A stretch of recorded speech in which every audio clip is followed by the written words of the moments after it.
Hello students, आइए बच्चों, आज हम आपको इस वीडियो में इंग्लिश ग्रामर का बहुत ही इम्पॉर्टेंट चैप्टर को पढ़ाएंगे, नेगेटिव सेंटेंस। बच्चों, नेगेटिव सेंटेंस को हिंदी में क्या कहते हैं? नकारात्मक वाक्य यानी निषेधवाचक वाक्य। यानी जहाँ पर भी नहीं का प्रयोग होता है उसे ही हम निषेधवाचक वाक्य या तो फिर नेगेटिव सेंटेंसेस कहते हैं। बच्चों, हिंदी में जो निषेधवाचक वाक्य होता है अर्थ के आधार पर, वो तो बहुत आसान होता है। जहाँ पर भी नहीं या तो मत का प्रयोग होगा वहाँ पर हो जाएगा निषेधवाचक वाक्य। लेकिन इंग्लिश में इसका कुछ रूल्स होता है जो आज हम इस वीडियो में आपको बताएंगे। A negative sentence contain negative words like no, not, never, nothing, etc. अब बच्चों, आपको जानने होगा कि ये नेगेटिव जो सेंटेंस है वो किस प्रकार से बनाया जाता है। तो बच्चों, नेगेटिव सेंटेंस हेल्पिंग वर्ब के बाद लगाया जाएगा। जो नेगेटिव वर्ड जो होगा नो, नॉट, नेवर, नथिंग, वो किसके बाद लगाया जाएगा? हेल्पिंग वर्ब के बाद। तो इसके आगे का वीडियो में मैंने इंट्रोगेटिव सेंटेंस को पढ़ाए हैं, उसमें हम वर्ब का फॉर्म्स और हेल्पिंग वर्ब सभी के बारे में बता दिए हैं। अगर आपने उन वीडियो को नहीं देखे हैं तो आप ज़रूर से ज़रूर देख लीजिएगा, तो आपको क्लियर हो जाएगा। ठीक है, तो चलिए हम यहाँ पर एक एग्जाम्पल को लेते हैं। ठीक है, एक एफर्मेटिव सेंटेंस को लेते हैं। यहाँ पर देखिए, आपको एकदम क्लियर हो जाएगा। This is a house. ठीक है, दिस इज अ हाउस। तो यहाँ पर हेल्पिंग वर्ब क्या हुआ? हेल्पिंग वर्ब हो गया इज। सब्जेक्ट के बाद हमेशा हेल्पिंग वर्ब होता है। और नेगेटिव सेंटेंस बनाते समय आपको ध्यान क्या रखने होगा कि हेल्पिंग वर्ब, ये जो हेल्पिंग वर्ब है इसके बाद लगाने होगा नेगेटिव वर्ड को, जैसे no, not, never, nothing, do not, did not, does not.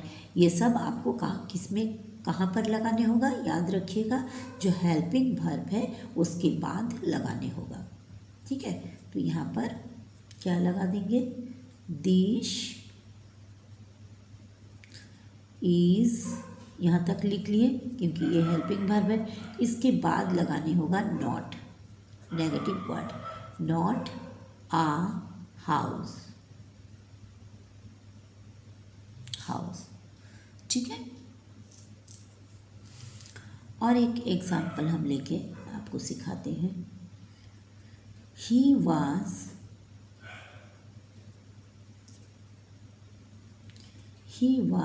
Toll. He was tall. तो यहाँ पर ही सब्जेक्ट हो गया और सब्जेक्ट के बाद ये जो वाज है, ये वाज क्या है? हेल्पिंग वर्ब है। तो आप देखिए इसको नेगेटिव में कैसे बनाएंगे? He was not toll. चलिए और एक एग्जाम्पल लेते हैं। और एक एग्जाम्पल यानी आप जान गए कि जहाँ पर हेल्पिंग वर्ब इज रहेगा, इसके बाद नॉट का यूज़ होगा। जहाँ पर हेल्पिंग वर्ब वाज रहेगा, वाज के बाद नॉट लगेगा। और एक सेंटेंस हम ले लेते हैं। these are trees. these are trees. तो यहाँ पर हेल्पिंग वर्ब क्या हो गया? आर। यहाँ पर आर हेल्पिंग वर्ब है, तो इसको नेगेटिव में कैसे बनाएंगे? These are not trees. ठीक है, यानी आर के बाद भी नॉट का यूज़ होगा। ठीक है, is are was, is was are के बाद नॉट लगाकर नेगेटिव वर्ड नॉट लगेगा, ठीक है। और एक सेंटेंस हम लेते हैं, you can go, you can go. अब इसमें चलिए इसको नेगेटिव सेंटेंस में बदल देते हैं। यहाँ पर आपको हेल्पिंग वर्ब कहाँ दिखाई दे रहा, यू हो गया सब्जेक्ट और सब्जेक्ट के बाद ये जो कैन है ये हो गया आपका हेल्पिंग वर्ब। तो इसको कैसे नेगेटिव में बनाएंगे, यू कैन और कैन के बाद क्या लगा देंगे, नॉट, कैन नॉट गो, ठीक है। तो यहाँ पर आप जान गए कि इज, वाज, आर, कैन ये सब के बाद नॉट लगाकर नेगेटिव बनाया जाता है, नेगेटिव सेंटेंस बना दिया जाता है, ठीक है। यानी आपको देखने होगा कि अंग्रेजी में 24 हेल्पिंग वर्ब है और इसके आगे का वीडियो में मैंने आपको बता दिए हैं, लिख कर चार्ट बना दिए हैं कि वो हेल्पिंग वर्ब क्या क्या होता है, ठीक है। यानी आपको याद रखने होगा कि अंग्रेजी के वाक्य में हेल्पिंग वर्ब के बाद नॉट या नो लगाकर नेगेटिव सेंटेंस बना दिया जाता है। एकदम याद रखिएगा, जो हेल्पिंग वर्ब है उसके बाद नॉट या नो लगा करके सेंटेंस को, नेगेटिव सेंटेंस को बनाया जाता है। अब देखिए हम जानेंगे, यहाँ पर तो हम जान गए कि इज़, ध्यान दीजिए फिर से, helping verb is, was, are, can ये सब क्या है, हेल्पिंग वर्ब है। और इसके बाद नॉट लगा करके हम इसको नेगेटिव में बदल देते हैं। अब देखिए ये हो गया एक रूल, ठीक है, ये हो गया फर्स्ट रूल, ये फर्स्ट रूल आपका, ठीक है। अब सेकंड रूल को समझिए। अब देखिए सेकंड रूल, ठीक है। यहाँ पर हैव, हैज़ के बाद, हैव, हैज़ और हैड के बाद नो लगा करके, क्या लगा करके, नो लगा करके नेगेटिव सेंटेंस बनाया जाता है। जैसे देखिए अब हम एफर्मेटिव सेंटेंस लेते हैं, सेकंड रूल आपको समझा रहे हैं। एक एग्जांपल हम लेते हैं, I have a pen, I have a pen, ठीक है। एफर्मेटिव सेंटेंस को लिए, इसको देखिए कैसे हम बदलेंगे, ठीक है। तो यहाँ पर आई हो गया सब्जेक्ट और ये हैव क्या हो गया, हेल्पिंग वर्ब, ठीक है। अब देखिए इसके बाद क्या लगाया जाएगा वो सीख लीजिए, आप बनाते हैं, आई हैव नो पेन, ठीक है। यहाँ पर आपको नॉट नहीं लगेगा, हैव के बाद क्या लगेगा, नो लगेगा, क्लियर। चलिए और एक एग्जांपल लेकर आपको सिखाते हैं। Ram has a car, Ram has a car, ठीक है। यहाँ पर देखिए राम सब्जेक्ट हो गया और सब्जेक्ट के बाद ये हैज़ क्या हो गया, हेल्पिंग वर्ब, और हैज़ के साथ क्या लगाएंगे देख लीजिए, Ram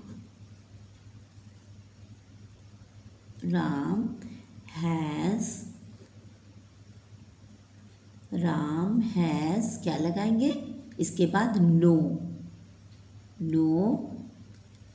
Ram has a car, Ram has no car, ठीक है, राम हैज़ नो कार। चलिए और एक एग्जाम्पल लेते हैं, ठीक है। सी हैड बैग्स, ठीक है। यहाँ पर सी क्या हो गया, सब्जेक्ट हो गया, सी सब्जेक्ट है और उसके बाद हैड क्या है, हेल्पिंग वर्ब है। तो देखिए इसमें नेगेटिव वर्ड क्या लगाते हैं हम, सी हैड नो बैग्स। ठीक है, तो यहाँ पर आप रूल को जान गए कि हैव, हैज़ और हैड के बाद नेगेटिव वर्ड क्या लगाया जाएगा, नो। ठीक है, क्लियर। अब चलिए बच्चों, आपको हम थर्ड रूल बताएंगे कि कहाँ पर डू नॉट, डज नॉट और डिड नॉट लगेगा। इसके आगे का वीडियो में आपने अगर इंटरोगेटिव सेंटेंस को आप देख लिए हैं तो आपको एकदम समझ में आ जाएगा कि कहाँ पर लगेगा। वहाँ जहाँ पर वर्ब का फर्स्ट फॉर्म होगा यानी सिंपल प्रेजेंट टेंस होगा वहाँ डू नॉट लगेगा। अब वर्ब का सेकंड पर्सन होगा, ठीक है, जहाँ पर भी ईडी या डी रहेगा, सेकंड पर्सन होगा वर्ब का, वहाँ पर डिड नॉट लगेगा। और वर्ब का जहाँ पर वर्ब का फॉर्म रहेगा, थर्ड फॉर्म रहेगा, वहाँ पर यानी एस और ई एस रहेगा, वहाँ पर आपको डज नॉट लगाने होगा।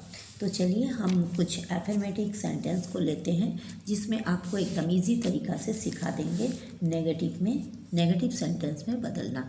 जैसे देखिए यहाँ पर हम एक सेंटेंस को लेते हैं, आई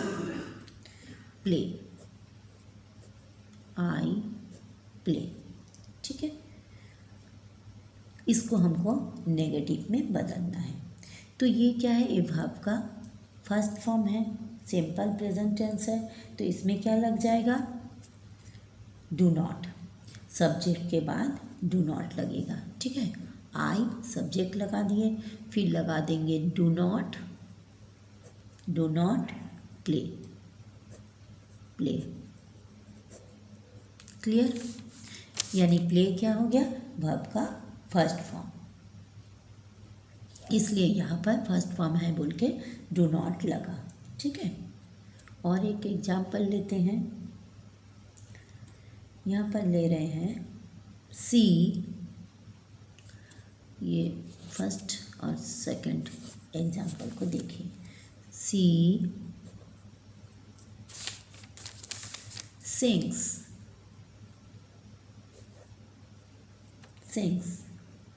ठीक है, तो यहाँ पर क्या हो जाएगा, सी नेगेटिव में बदल रहे हैं तो क्या होगा, देखिए डज नॉट, क्योंकि ये वर्ब का थर्ड फॉर्म है। और जहाँ पर भी एकदम सिंपल ट्रिक बोलते रहे, जहाँ पर भी एस अथवा एस रहेगा वहाँ पर आपको क्या लगा देने होगा, डज नॉट। ठीक है, डज नॉट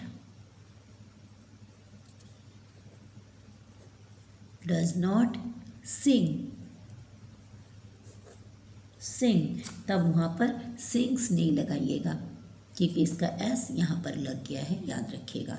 एकदम आसान ट्रिक बता रहे, ठीक है। यहाँ पर आपको रूल याद रखने होगा, एकदम आसान ट्रिक बता दे रहे कि यहाँ पर डी भी नहीं है, ई डी भी नहीं है, एस भी नहीं है, ई एस भी नहीं है, यानी ये वर्ब का फर्स्ट फॉर्म है, तो वहाँ पर आपको डू नॉट लगा देना है। और यहाँ पर एस और ई एस रहने से वर्ब का थर्ड फॉर्म है, तो आपको यहाँ पर डज नॉट लिख देने होगा। क्लियर, समझ गए। और एक तो देखिए एग्जाम्पल लेते हैं, आई वेंट, इसको कैसे बनाने होगा, नेगेटिव में। देखिए वेंट ये वर्ब का सेकंड फॉर्म है, ठीक है, इसलिए यहाँ पर क्या लगेगा, डिड नॉट लगेगा। आई डिड नॉट वेंट नहीं होगा, यहाँ गो हो जाएगा। यहाँ पर वर्ब का सेकंड फॉर्म है, उसको फर्स्ट फॉर्म में लाने होगा। ठीक है, हो गया। चलिए और एक एग्जाम्पल ले लेते हैं, सी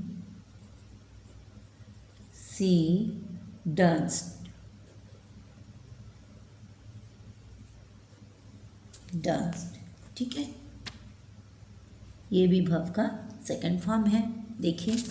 और यहाँ पर डी भी लगाया है, डांस्ड, डांस खाली अगर डांस रहता तो क्या हो जाता, वो वर्ब का फर्स्ट फॉर्म हो जाता, प्रेजेंट टेंस हो जाता, तब हम डू नॉट लगा देते हैं। लेकिन यहाँ डांस्ड है यानी वर्ब का सेकंड फॉर्म है, तो इसमें क्या हो जाएगा, सी डिड नॉट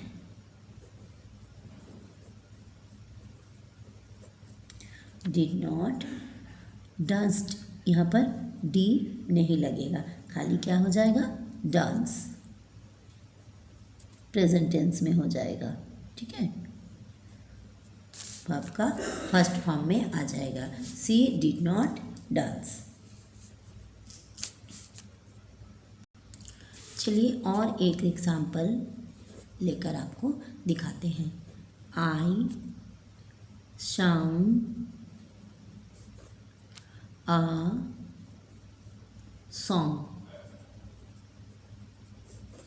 तो यहाँ आई हो गया क्या, सब्जेक्ट।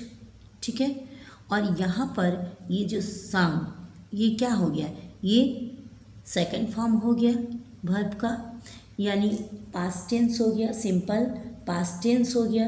और जब भी आपको पास्ट टेंस होगा, सिंपल पास्ट टेंस होगा, तब आपको डिड नॉट लगाने होगा, यानी वर्ब का सेकंड फॉर्म में। और सिंपल प्रेजेंट टेंस जैसे आई, वी, यू, दे, ठीक है, और अन्य कोई भी प्लूरल सब्जेक्ट के साथ क्या लगेगा, डू नॉट। और सिंपल प्रेजेंट टेंस जैसे ही, सी, ईट, या फिर कोई भी थर्ड पर्सन सिंगुलर सब्जेक्ट के साथ डज नॉट लगेगा, यानी सिंपल प्रेजेंट टेंस के साथ डू नॉट और डज नॉट का प्रयोग होगा। ठीक है, जहाँ पर आप देख लीजिएगा कि जहाँ पर ई, एस और एस है तो समझ जाइएगा वहाँ पर क्या होगा, डज नॉट। और जहाँ पर कुछ भी नहीं रहेगा, ई डी भी नहीं रहेगा, ई एस भी नहीं रहेगा, एस भी नहीं रहेगा, यानी वो सिंपल प्रेजेंट टेंस होगा, उसके साथ आपको डू नॉट लगाने होगा। ठीक है, और जब सिंपल पास्ट टेंस रहेगा तब सब्जेक्ट के साथ क्या लग जाएगा, डिड नॉट, याद रखिएगा। तो यहाँ पर क्या हो जाएगा, आई, यह सिंपल पास्ट टेंस है, वर्ब का सेकंड फॉर्म है, इसलिए यहाँ पर डिड नॉट लगेगा। क्लियर,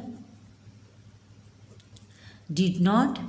और ये शंग क्या हो जाएगा, सिंग हो जाएगा, सिंपल प्रेजेंट टेंस में हो जाएगा, आ सॉन्ग। क्लियर। और चलिए लास्ट एक एग्जाम्पल से आपको हम समझा देते। They had a car. ठीक है, तो यहाँ पर भी ये सिंपल पास्ट टेंस हो गया है, तो यहाँ पर क्या करना है, यहाँ पर भी डिड नॉट लगाना है, तो क्या कर लिखेंगे, they did not, did not. अब हैड क्या बन जाएगा, हैव बन जाएगा। ठीक है, सिंपल प्रेजेंट टेंस में बन जाएगा, past tense, have a car. तो बच्चों, अगर आपको ये वीडियो अच्छा लगा, लाइक कीजिएगा, अपने दोस्तों में भी शेयर कीजिएगा ताकि आपके दोस्त भी सीख सके। और बच्चों, अगर आप पहली बार मेरा चैनल को देख रहे हो तो प्लीज़ प्लीज़ प्लीज़ सब्सक्राइब कर दीजिएगा। फिर मिलेंगे नेक्स्ट वीडियो में। Thank you so much, bye bye.